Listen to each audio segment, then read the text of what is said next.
And that's a really good starting point because there are quite a few different ways to perform e-signature these days, and especially with the growing need to do things virtually, it is often very difficult to make the decision about which one is most appropriate. Now, what Adobe really has going for it, most notably, is that it is a leading standard. Adobe did start by defining what is now known today as the PDF standard.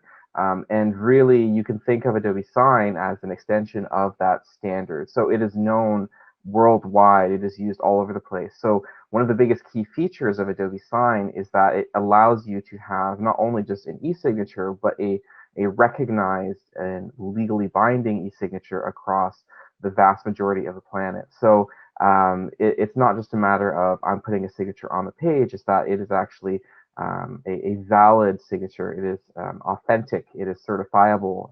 So that's really probably the top reason why Adobe Sign should at least be considered for using e-signature as a solution.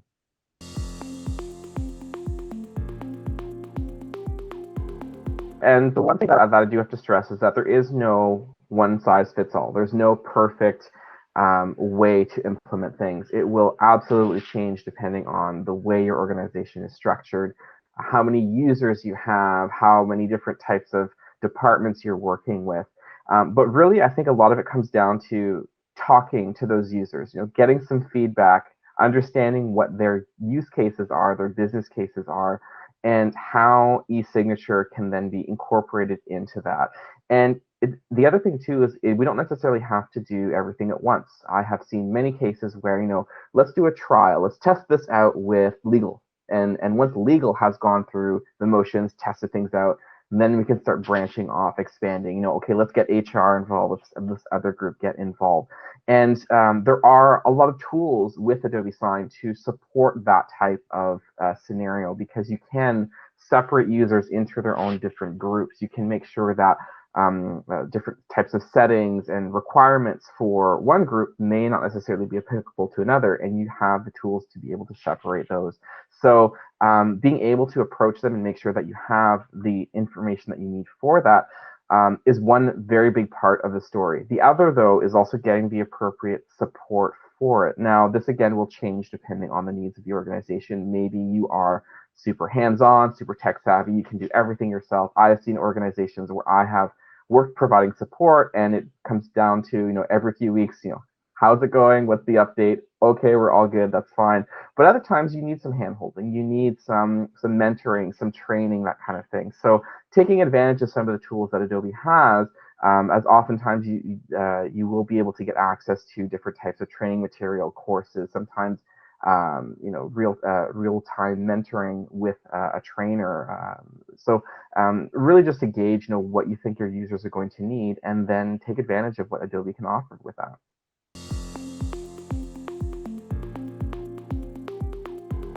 There are a few different steps, and it will, of course, change depending on the industry.